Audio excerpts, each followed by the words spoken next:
Last episode में हमने देखा था कि कैसे अपनी एंशिएंट मेडिसिन टेक्निक से बो फैन मिस्टर बाई को ठीक कर देता है, जिसके बाद वो येलो स्टेज से मिस्ट्री स्टेज में इवॉल्व कर लेते हैं और सबको बताता है कि मिस्टर बाई की इलनेस के पीछे मास्टर जुआन जी का हाथ था। जिसके बाद फेंग बो फैन को मेडिकल फीस देने की कोशिश करता है, लेकिन बो फैन पैसे ना लेकर मार्शल आर्ट्स के इंट्रोडक्शन को प्रायोरिटी देता है और मिस्टर बाई बो फैन को मार्शल आर्ट्स के बारे में बताते हैं। जिसके बाद बो फैन को हान का कॉल आता है और बो फैन टैंग मेंशन से निकल ही रहा होता है कि फेंग उसे जीप गिफ्ट करता है, जिसके बदले बो फैन फेंग को मिस्ट्री स्टेज टेक्निक सिखाता है और ये प्रैक्टिस करने को कहता है। अब आगे तो एपिसोड की शुरुआत में बो फैन और फेंग सिटी के एक होटल के बाहर पहुंचते हैं और फेंग बो फैन को बता रहा होता है कि जीप बो फैन के नाम करने का प्रोसीजर जल्दी ही पूरा हो जाएगा। जिसके बाद फेंग बो फैन से पूछता है कि वो इस होटल में क्यों आया है, जिस पर बो फैन बताता है कि वो बस अपने दोस्तों के साथ थोड़ा एंजॉय करने आया है, तो कोई चिंता की बात नहीं है। जिसे सुनकर फेंग बो फैन से कहता है कि उसे जाना चाहिए और वहां से चला जाता है। तभी हान बो फैन की तरफ भागता हुआ आता है और उसका हाथ देखकर बो फैन पूछता है कि उसके हाथ में क्या हुआ है, जिस पर हान बताता है कि ये चोट उसे 2 दिन पहले गिफ्ट प्रिपेयर करते हुए लगी थी। जिसके बाद हान रिंग निकालकर बो फैन को दिखाता है और पूछता है कि उसे वो रिंग कैसी लगी, लेकिन बो फैन कहता है कि उसे रिंग बिल्कुल भी पसंद नहीं आई। जिसे सुनकर हान बो फैन से कहता है कि वो ऐसे कैसे बोल सकता है, क्योंकि हान ने वो रिंग खुद बनाई है और उस पर यू तिंग का नाम भी लिखा है। ये सुनकर बो फैन कहता है कि ऐसी रिंग्स हर जगह मिलती है। साथ ही साथ वो हान से पूछता है कि वो इतना कैजुअली ड्रेस्ड क्यों है, क्या वो ऐसे ही यू तिंग के पास जाएगा। जिस पर हान कहता है कि उसे सब पता है और वो पूरी तरीके से तैयार है और फिर यू तिंग की तारीफ करने लगता है। जिसे सुनकर बो फैन उसे चुप रहने को कहता है और कहता है कि वो प्रिटेंड करना बंद करे। जिस पर हान बो फैन को समझाता है कि वो प्रिटेंड नहीं कर रहा, वो और यू तिंग सच में एक दूसरे से प्यार करते हैं। जिसे सुनकर बो फैन हान से कहता है कि उसे रोमांटिक ड्रामास देखना कम करना चाहिए और ये पूछता है कि हान ने उसे क्यों बुलाया है। जिस पर हान बताता है कि उसे यू तिंग के बारे में एडवाइस चाहिए थी और ये बात करते करते दोनों होटल के अंदर चले जाते हैं। तभी उस होटल के बाहर एक वैन आती है जिसमें 3 लोग होते हैं और उनमें से एक दूसरे को बो फैन की तरफ देखकर इशारा करता है कि ये है डॉक्टर बो फैन और तुम्हें इसे ही सबक सिखाना है, और अगर उसने ऐसा नहीं किया तो वो उसे 1 पैसा भी नहीं देगा, और अगर उसने सारा काम ठीक से किया तो वो उसे डबल पैसे देगा। जिसे सुनकर वो ब्रदर वॉल्फ कहता है कि वो पैसे तैयार रखे क्योंकि वो बो फैन को अच्छा सबक सिखाएगा। ये सुनकर वो इंसान ब्रदर वॉल्फ से कहता है कि वो किस चीज़ का वेट कर रहा है, उसे तुरंत अंदर जाकर बो फैन को पीटना चाहिए।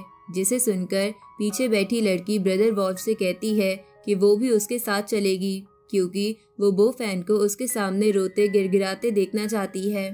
ये सुनकर ब्रदर वॉल्फ उन दोनों से कहता है कि वो अभी ऐसा नहीं कर सकते क्योंकि बो fan night Wayang karaoke city में गया है, जो कि मिस्टर मा की शॉप है, और अगर अभी उन्होंने कुछ भी किया तो उन्हें मिस्टर मा को फेस करना पड़ेगा। जिसे सुनकर आगे बैठा दूसरा इंसान ब्रदर वॉल्फ से कहता है कि उन्हें जैसा ठीक लग रहा है वैसा ही होगा। वहीं दूसरी तरफ बो फैन और हान कैरोके शॉप के अंदर पहुंचते हैं, जहां टाओ हान को देखकर उसकी तरफ आता है और पूछता है कि वो यहाँ क्यों आया है, क्योंकि उसने पूरा रूम बुक किया है और वहाँ उसके और उसके फ्रेंड्स के अलावा कोई नहीं आ सकता। जिसे सुनकर हान कहता है कि वो यू तिंग के बर्थडे के लिए आया है और क्योंकि वो यू तिंग का बॉयफ्रेंड है तो उसका आना ज़रूरी था। जिसे सुनकर ताओ हंसने लगता है और हान से कहता है कि यू तिंग ने तो कभी ऐसा नहीं कहा, तो हान खुद से कहानियां क्यों बना रहा है। जिसे सुनकर बो फैन ताओ का मजाक उड़ाने लगता है। जिसे देखकर ताओ हान से पूछता है कि क्या वो बो फैन को अपनी हेल्प करने के लिए लाया है, क्योंकि हान तो कुछ बोल नहीं सकता। तभी ताओ के 2 दोस्त जो वहीं खड़े होते हैं हान का मजाक उड़ाने लगते हैं। ये देखकर बो फैन उन तीनों का मजाक उड़ाने लगता है। तभी ताओ गुस्से में बो फैन से कहता है कि शायद उसे पता नहीं है कि वो लोग कौन हैं, तभी वो ऐसी बातें कर रहा है। फिर वो न्यू हाउ तियान, जो कि होटल चेन बिजनेस का मालिक होता है, उससे वो फैन से इंट्रोड्यूस कराता है। जिसके बाद ताओ अपने दूसरे फ्रेंड यंग मास्टर यांग जू को इंट्रोड्यूस कराता है, जो कि एक कंपनी सीनियर का बेटा होता है। तभी वो फैन हंसने लगता है और कहता है कि वो लोग यूजलेस है जिन्हें सिर्फ खाने और पीने का काम आता है। जिसे सुनकर यांग जू बो फैन से कहता है कि वो बहुत ज़्यादा बदतमीज़ है और वो उसे ट्रेनिंग ज़रूर दिलवाएगा। जिसे सुनकर बो फैन यांग जू से कहता है कि क्या वो इतना यूजलेस और वीक है कि वो ये काम खुद नहीं कर सकता और उसे इसमें भी हेल्प चाहिए। ये सुनकर ताओ गुस्से में बो फैन की तरफ आता है कि तभी न्यू उसे रोक कर कहता है कि ये मिस्टर मा की प्रॉपर्टी है, इसलिए बो फैन और हान इतना बोल रहे हैं क्योंकि वो जानते हैं कि मिस्टर मा की प्रॉपर्टी पे हम कुछ नहीं करेंगे। तभी यांग जू ताओ से कहता है कि उन्हें फाइट करके अपना मूड खराब नहीं करना चाहिए। जिसके बाद ताओ बो फैन और हान से कहता है कि यू तिंग का बर्थडे है, बस इसलिए वो इन दोनों को छोड़ रहा है। तभी न्यू हान से कहता है कि वो हान से फाइट करना चाहता था लेकिन हान का हाथ टूटा है तो उसे घर जाके रेस्ट करना चाहिए। जिस पर बो फैन न्यू से कहता है कि अगर उसे फाइट करनी है तो बो फैन फाइट के लिए तैयार है।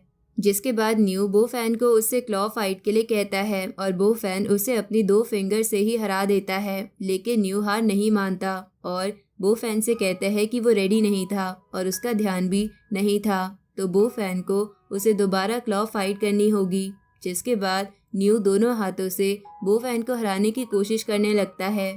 वहीं बो फैन स्माइल करता हुआ क्लॉ फाइट के साथ साथ एक हाथ से अपना फ़ोन भी यूज़ कर रहा होता है, जिसको देखकर न्यू हंसने लगता है और बो फैन से कहता है कि उसने कभी बो फैन जैसा राइवल नहीं देखा जिसे इतनी अच्छी मार्शल आर्ट स्किल्स आती हो। और ये कहकर वो यांग जू को बो फैन से फाइट करने के लिए आगे कर देता है। जिसके बाद यांग जू कार्ड्स के साथ बो फैन के सामने बैठता है और बो फैन से कहता है कि वो एक कार्ड पिक करेगा जिसे वो गेस करेगा। जिसे सुनते ही तुरंत बो फैन एक कार्ड पिक कर लेता है, जिसे देखकर यांग जू गुस्से में बो फैन से कहता है कि ऐसे कार्ड कोई भी गेस नहीं कर सकता और ये बहुत मुश्किल है। जिसके बाद बो फैन उस कार्ड को गेस करके बता देता है कि वो 5 ऑफ स्क्वायर्स का कार्ड है और ये सुनकर यांग जू कहता है कि उसे शक है कि बो फैन ने कार्ड देखकर चीटिंग की होगी और बो फैन के सामने एक साथ सारे कार्ड्स रख देता है और उन सबको गेस करने को कहता है। लेकिन बो फैन अपनी आई स्कैनिंग टेक्निक से सारे कार्ड सही सही गेस कर लेता है, जिसे देखकर वहां पर खड़े सभी लोग शॉक हो जाते हैं। जिसके बाद ताओ हान के सामने आता है और उसके कैजुअल ड्रेसिंग पर उसका मजाक उड़ाने लगता है, जिसका साथ न्यू और यांग जू भी देने लगते हैं। और यांग जू हान से कहता है कि अगर उसने ताओ के साथ फाइट करने का सोचा तो वो जिंदा नहीं बचेगा। इसी के साथ ये एपिसोड यहीं ख़त्म होता है।